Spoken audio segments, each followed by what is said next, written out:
విదేశాంగ మంత్రి సరిగ్గా సమాధానం చెప్పలేదన్నారు మంత్రి ఉత్తమ్ కుమార్ రెడ్డి. రఫేల్ యుద్ధ విమానం కూలిపోయిందని సిడిఎస్ అనిల్ చౌహాన్ స్పష్టం చేశారన్నారు. ఇదే విషయాన్ని రాహుల్ గాంధీ అడుగుతుంటే ఎందుకు సమాధానం చెప్పలేదని ప్రశ్నించారు మంత్రి ఉత్తమ్.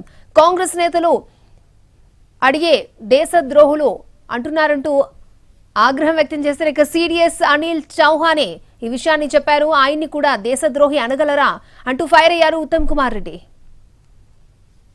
భారత వైమానిక దళం యొక్క యుద్ధ విమానాలు కోల్పోయినాయని అన్నప్పుడు అధికారంలో ఉన్న పార్టీలు కాంగ్రెస్ పార్టీని దేశభక్తి లేదని, దేశం మీద ప్రేమ లేదని, పాకిస్తాన్ తరఫున మాట్లాడదని చెప్పి అడ్డగోలుగా అసందర్భంగా వికృతమైన వికారమైన విమర్శలు చేశారు. మేము స్పష్టంగా చెప్తున్నాం కాంగ్రెస్ పార్టీ పక్షాన, మన భారతదేశం యొక్క త్రివిధ దళాలు ప్రత్యేకంగా ఇండియన్ ఎయిర్ ఫోర్స్ పాకిస్తాన్ పై గొప్ప విజయం సాధించాయి.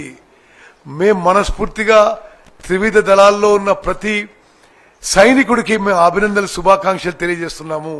వారి వీరత్వం శౌరత్వంకి మేము సల్యూట్ చేస్తున్నాము.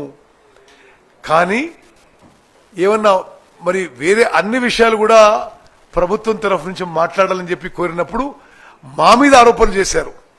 ఈరోజు chief of defence staff general Chauhan garu వారే స్వయంగా చెప్పారు, ఈ 4 రోజుల యుద్ధంలో భారతదేశం యొక్క యుద్ధ విమానాలు కూడా కొన్ని కోల్పోయినాయని. ఈ విషయం మరి ప్రజలందరికీ తెలవాలి. మరి ఇదే విషయం కాంగ్రెస్ నాయకులు చెప్పినప్పుడు